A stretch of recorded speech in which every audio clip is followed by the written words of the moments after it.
yang banyak menghasilkan radang sampai menumpuk sehingga terjadinya spasme otot atau ganti spasme atau ketegangan otot itu adalah proses anaerobik dan kurang dari 10 menit itu. Berarti dia ada di awal Pak? Iya. Jadi kalau hanya exercise-nya anaerobik, orang itu pegel ya wajar gitu. Terus aerobik. Nah, aerobik ini dia mengkonsumsi lemak, kemudian dia juga mengkonsumsi laktat tadi, dikonversi lagi menjadi gula. Setelah jadi gula, dikonversi lagi menjadi ATP. Nah, kalau dia si anaerobik itu proses konversi menjadi gulanya itu diberi nama glukogenesis. Konversi pada proses anaerobik dari karbohidrat menjadi gula, gula menjadi ATP disebut dengan glukogenesis. Nah, kalau aerobik disebut dengan gluconeogenesis. Nah, itu konversi lemak dan laktat menjadi gula, gluconeogenesis. Konversi lemak menjadi gula, gluconeogenesis. Kemudian laktat menjadi gula, glukolisis. Laktat menjadi gula. Kemudian aerobik sendiri ini biasanya dia dapat memproduksi dua hormon secara rutin. Namanya hormon epinefrin dan non epinefrin. Kalau kalian udah dapat sistem hormonal nggak sih? Udah dong harusnya. Kan semester 6. Jadi kenapa setiap tadi tuh kalau kalian ujian kepalanya terasa anget. Nah, itu karena peranan ini si epinefrin dan yang epinefrin. Jadi epinefrin itu untuk meningkatkan kerja jantung. Kalau kalian lihat ini yang laki-laki lihat yang berdiri kita pandangan pertama langsung deg-degan ya. Kalau yang cewek itu mulai kenalan udah kesentuh deg-degan tuh. Itu namanya hormon epinefrin sedang bekerja atau hormon adrenalin.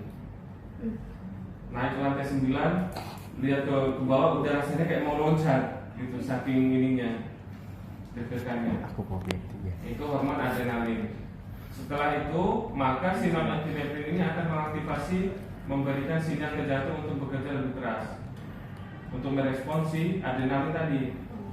Jantung makin pompa, maka terjadilah peningkatan suhu di semua bagian karena terjadi pembakaran. Makanya kalau orang deg-degan tuh tiba-tiba keringatan nih, gitu. Panas. Nah, lagi mau praktikum nih, tiba-tiba ruangan dingin, kok dia keringatan dia di dada-dadanya. Nah, itu adrenalinnya lagi terpicu, jantung lagi detaknya kencang, terjadilah pembakaran di seluruh tubuh yang meningkatkan suhu. Nah, proses pembakaran oleh si mitokondria tadi yang masak dihasilkan ATP terkonsumsi oleh inti selnya. Nah, zat buangnya ini keluar melalui pori-pori kalian namanya keringat. Tiba-tiba Pak mau ke toilet dulu. Nah, itu mau buang zat itu tadi. Kalau udah deg-degan, udah terjadi proses pembakaran maksimal, maka zat akhirnya adalah zat sampah elektrolit yang keluar melalui kelenjar keringat dan air kencing. Itu nggak tiba-tiba kencing aja langsung, nggak diolah, minum langsung keluar, nggak gitu. Oke, jadi ini adalah hormon yang secara rutin akan dihasilkan ketika orang rutin melakukan exercise aerobik. Oh, makanya mereka tuh awet muda. Iyalah, karena semua jaringannya tidak ada yang mati. Makanannya belum begitu butuh makanan, udah tersuplai. udah tersupply, udah terbiasa. Jadi jaringan secara fisiologis orang-orang yang melakukan exercise secara rutin, dia itu memiliki daya tampung untuk ATP, ADP itu lebih banyak, atau untuk oksigen itu lebih banyak dibanding orang lain yang pola lifestyle-nya tidak ada olahraga. Makanya dia untuk mengalami kram itu sulit. Tapi kalau orang yang jarang olahraga yang kram-kram aja itu berarti kapasitas dalam menyimpan energi cadangan dia kurang ruang penyimpanannya. Nanti akan masuk di mekanisme hutang oksigen.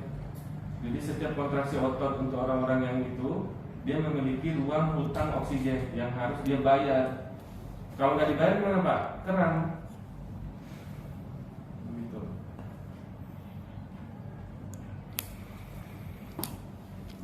Oke, jadi mekanisme hutang oksigen itu dimulai saat kita istirahat, di mana oksigen itu tercukupi. Misalnya posisi kalian istirahat dari perkuliahan ini 10 menit lah,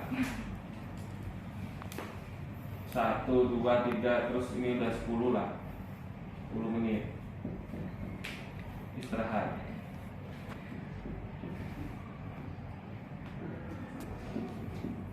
Istirahatnya di mana? Di warung Ababil Pak, ya.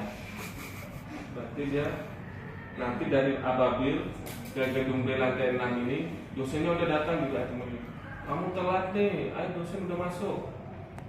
Udah ditanyain lagi di absen. Waduh, panik dia. Panik. Kemudian sprint. Lari dia dari udah kayak flash itu. Oke. Dari posisi dia istirahat, nadinya kurang lebih 80 kali per menit. Dia bangun berdiri, bayar, lari dia. Set. Gitu. Nah, ini namanya area hutang oksigennya. Jadi area oksigen O2. Ini untuk pola lifestyle yang jarang olahraga. Ya, bahkan ini bisa nyempit nih dan mengerucut. Maka potensi di sini bisa terjadi yang namanya DOMS atau kram.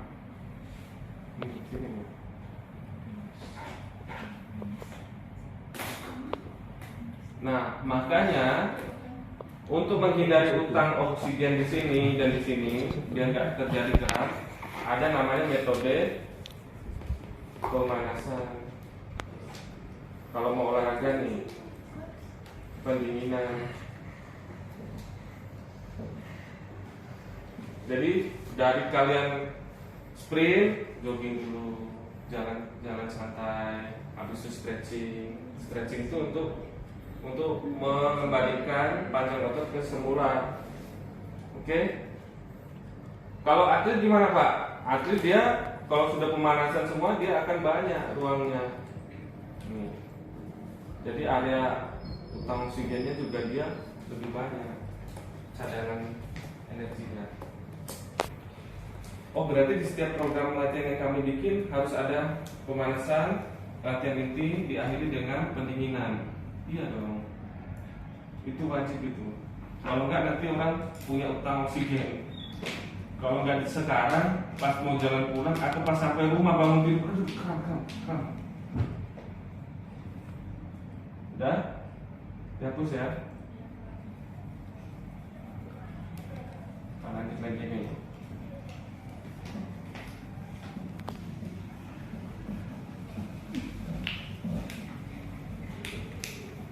Ada pertanyaan enggak?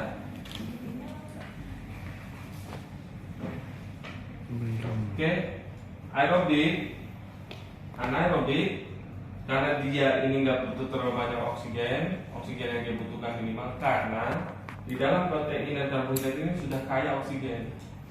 Karena dia konsumsinya cuma ini, dia udah tercukupi dia di gerakan anaerobik. Kalau aerobik, karena dia ini sisa-sisa dari ini, maka dia butuh asupan oksigen, maka terjadilah vasodilatasi yang mengantarkan oksigen dan nutrisi lebih banyak ke area itu. Setelah itu dia akan mengaktifkan sistem volume maksimum paru atau VO2 max. Jadi dia bergantung ke situ. Makanya untuk mensupport sistem kerja exercise aerobik, maka kalian harus tahu dulu kapasitas maksimum parunya dia atau VO2 max-nya dia. Oh berarti di screening Mbak? Iya. Makanya banyak jenis metode screening VO2 max. Gitu. Ada one stepping test, jadi cuma berapa menit dia naik turun stool itu. Biasanya kalian ketemu di bed itu naik turun. Atau yang tingginya 50 cm naik turun. Untuk nadi santainya dia berapa, nanti nadi akhir dia berapa, terus dikalikan dapat klasifikasinya dari yang paling rendah ataupun yang sedang sampai dengan yang excellent. Durasinya berapa nih?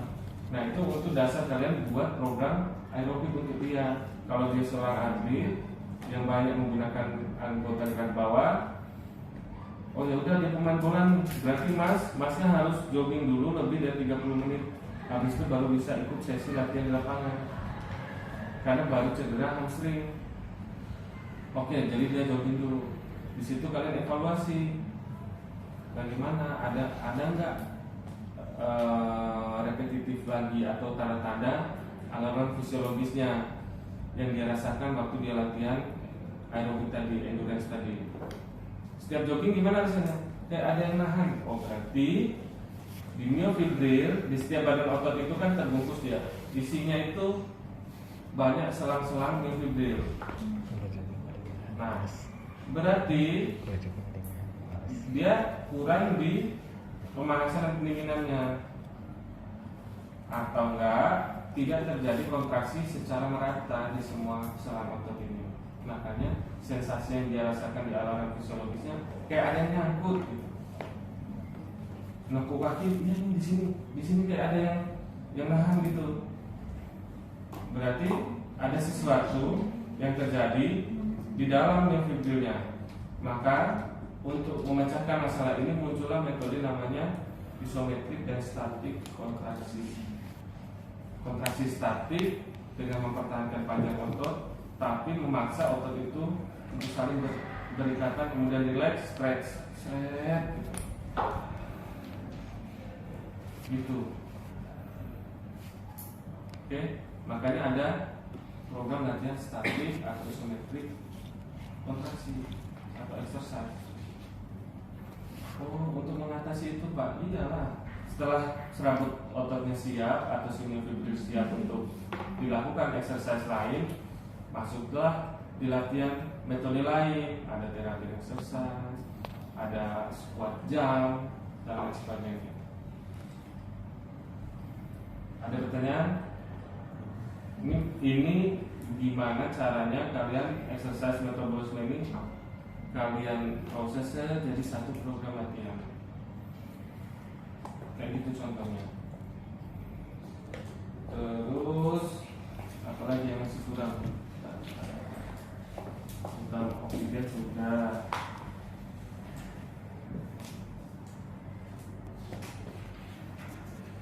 Oh iya, nama enzim atau kelenjar yang penghasil asam laktat namanya laktat dehidrogenase. Namanya laktat dehidrogenase atau disingkat dengan LDH. Bukan LDH ya, bukan lembaga bantuan hukum.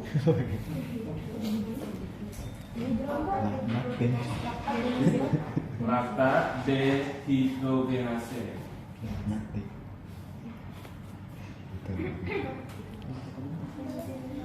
Nah, jenis otot atau jaringan yang dapat mengkonsumsi laktat.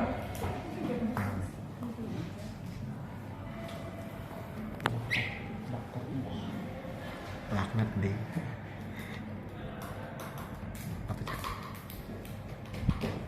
Nah, ini tipe otot yang dapat mengkonsumsi laktat. Oh, tipe otot lama dan cepat. Nah, kita bagi lagi bagian tubuh manusia itu atau bagian motorik itu terbagi menjadi 3 tipe. Ada A, G, A, G, B, A, G, B, dan otot rangka atau Terang. core. Oh, kor. Jadi mana yang tipe lambat ini tidak termasuk ya, karena dia masuk dalam memfasilitasi dua-duanya ini. Jadi semua gerakan yang muncul di anggota gerak itu berawal dari mana? Dari core. Karena core itu adalah otot penyangga tubuh utama. Jadi kalau core kena masalah, semua gerakan yang muncul itu jalan, duduk, berdiri, itu ada nyerinya. Namanya keluarnya apa Pak? HMP atau enggak low back pain atau boyoan. Kalau udah mau bangun udah gini, aduh. Semua gerakan, bahkan dia batu pegang pinggang karena core-nya kena masalah. Gitu. Jadi kalau core itu sakit, semua gerakan juga dapat memicunya di dia. Karena semua gerakan itu berawal dari core muscle.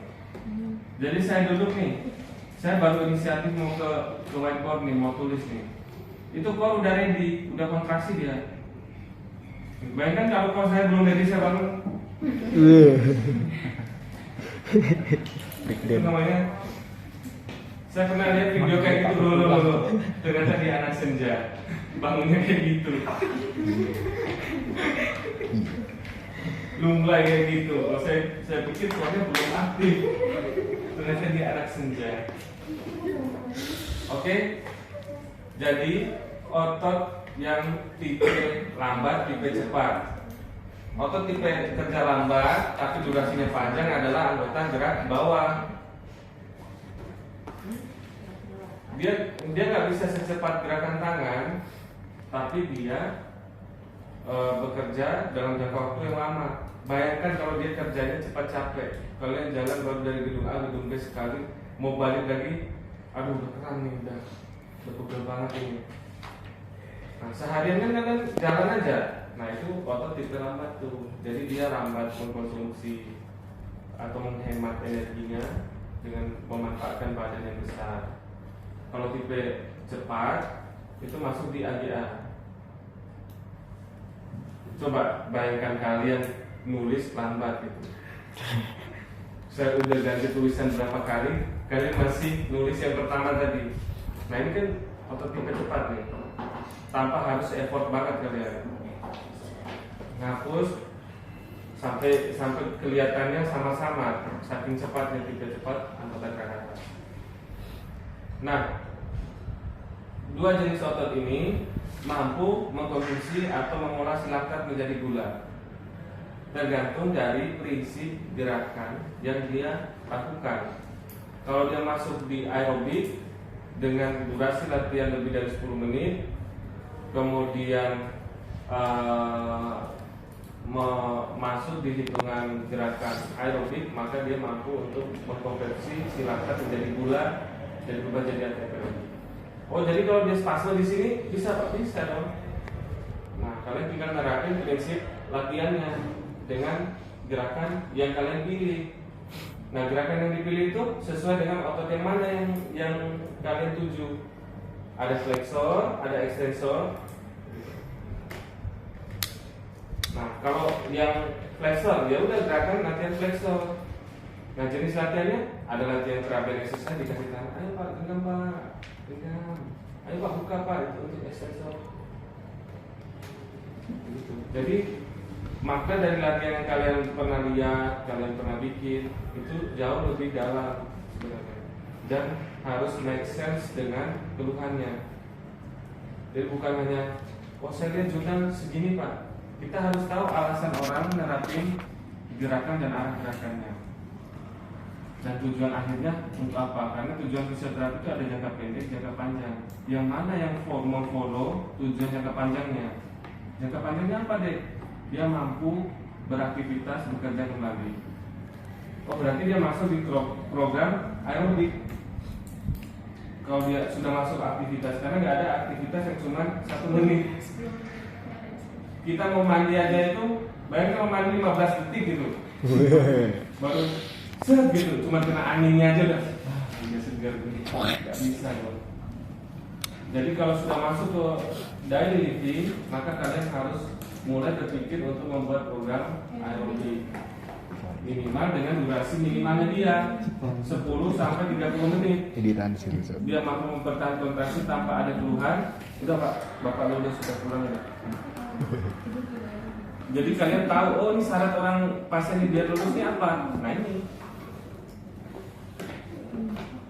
Kalau dia dari kondisi tidur terlentang belum bisa apa-apa, maka kalian aktivasi, melatih dulu, munculin dulu power dan kekuatannya dengan anaerobik.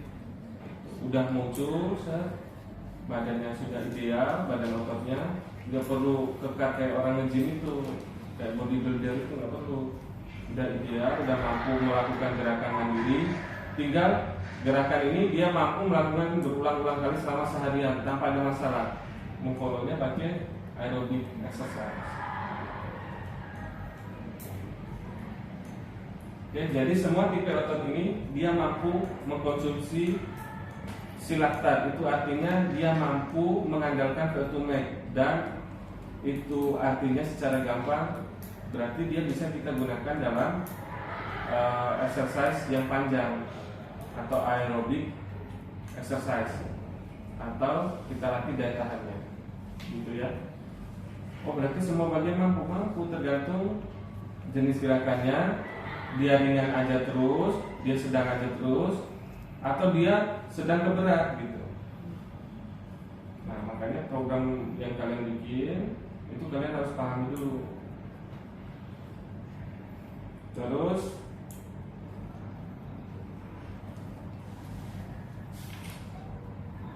oke, kalau lemak itu dia minim oksigen, yang kayak oksigen, protein dan karbohidrat ya tadi ya. Oke, karena lemak dia minim oksigen, maka kita dapat menyimpulkan bahwa untuk mengkonsumsi lemak dengan si aerobik dia membutuhkan bagian dari V2 max. Jadi yang mensuplai oksigen butuh tambahan oksigen karena dia minim. Jadi kalau orang diet Pak, orang diet mau body goals gitu kayak saya ini. Nah itu apa yang perlu dia lakukan? Dia kurangin konsumsi karbohidrat dari 1 piring ke setengah piring. Yang dimakan nasinya aja bukan sama piring-piringnya, karena dipotong porsinya dari 1 piring ke setengah piring. Kemudian dia bayain konsumsi proteinnya, dada ayam gitu. Kemudian dia melatih 3 komponen otot ini nih. Dan yang ini dia latih karena konsumsi nutrisi terbanyak itu ada di sini, core muscle gitu, karena dia menopang badan seharian full gitu. Bahkan kalian lagi tidur pun dia masih berkontraksi untuk menjaga postur kalian tetap gitu. Setelah dapat itu udah dilakukan exercise, pembakaran lemak itu diutamakan di mana Pak? Di ini aktivitas ini. Gitu. Oh bukan yang ini, bukan, karena tidak ada konsumsi lemaknya.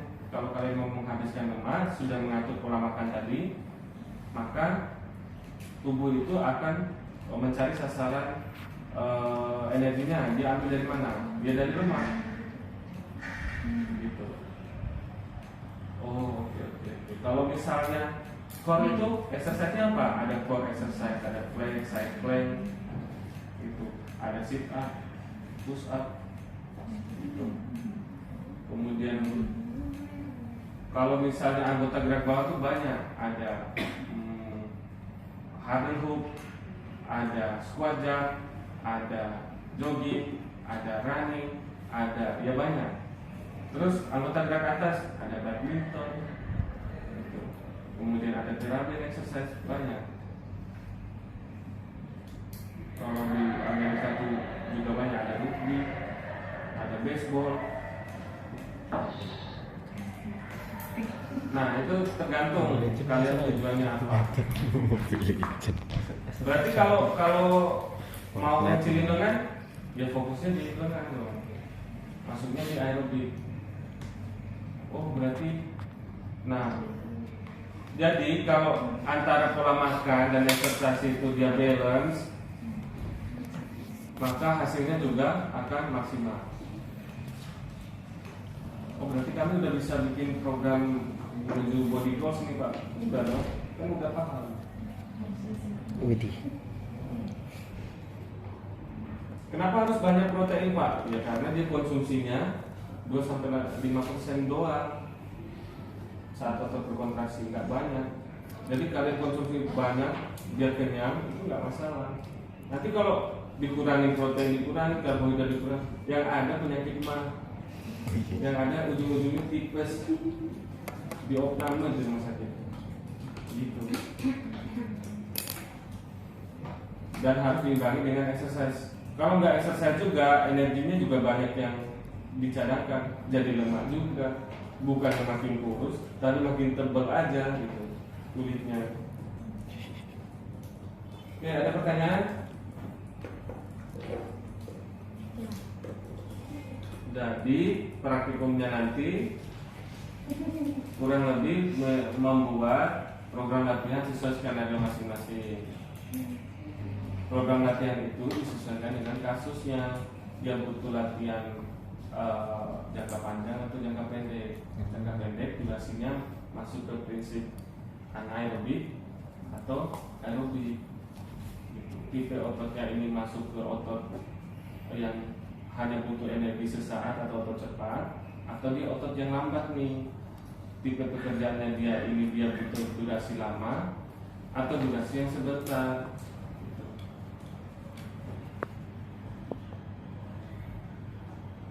Terus nanti kalian bikin program latihannya. Sudah. Cara mengetahui repetisi awal, kalau dia masuk di Vertumec tadi, ya kalian screening Vertumec-nya dulu, harus tahu dia masuk di kriteria Vertumec-nya berapa. Kalau dia di kekuatan atau strength, berarti kita hitungan RM-nya, beban maksimal yang mampu diangkat berapa, karena dia cedera kita ukuran menjadi berapa.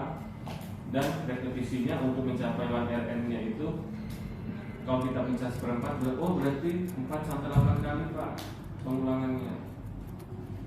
Tahanan itu tujuannya hanya untuk merespon seluruhnya fiber agar berkontraksi. Makanya udah tahan dulu Pak, 1, 2, 3 gitu.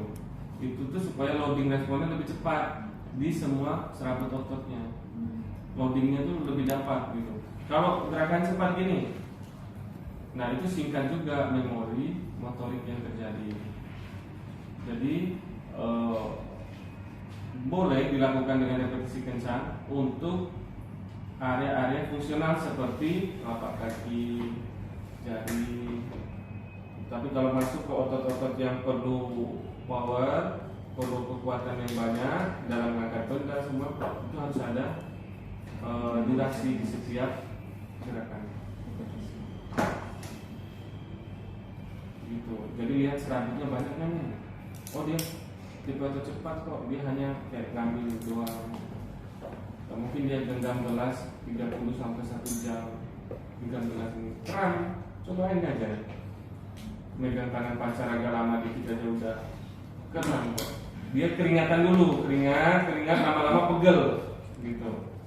Karena pembakarannya terjadi 2 kali lipat di area situ. Bukan karena tangan yang sebelah ini anak, karena itu capek dengan kelakuannya juga. Iya tak.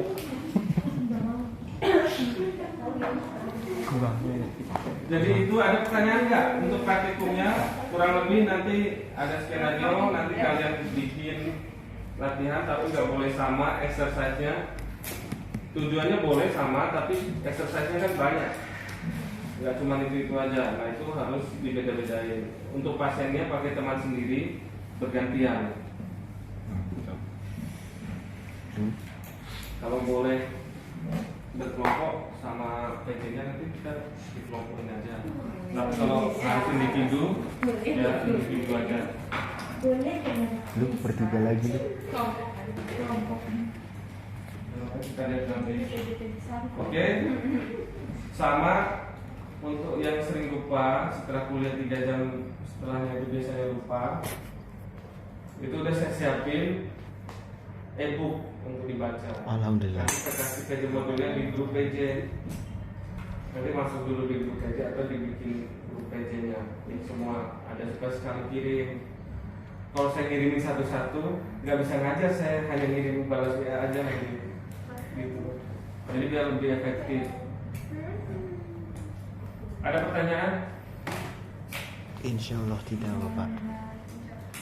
Ada? Jadi itu tentang exercise mechanism atau exercise metabolism. Jadi mekanisme dalam melakukan exercise serta kalian men-setting exercise yang make sense untuk keluhan pasien masing-masing. Nanti kita bahasnya setelah kalian menyusun. Nah itu kalian udah ada di situasi menyusun, itulah kalian mulai dapat pertanyaan-pertanyaan. Jadi itu, kalau nggak ada pertanyaan, kita akhiri saja. Iya. Ini kayaknya berat banget mau berakhir dulu. Oh, jadi. Kalau saya sih senang.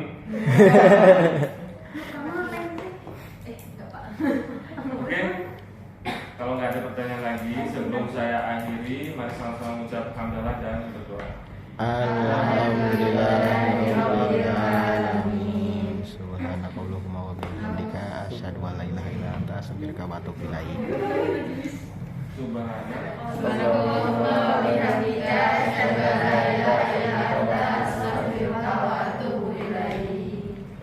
akhiri pertemuan hari ini. Assalamualaikum warahmatullahi wabarakatuh. Waalaikumsalam warahmatullahi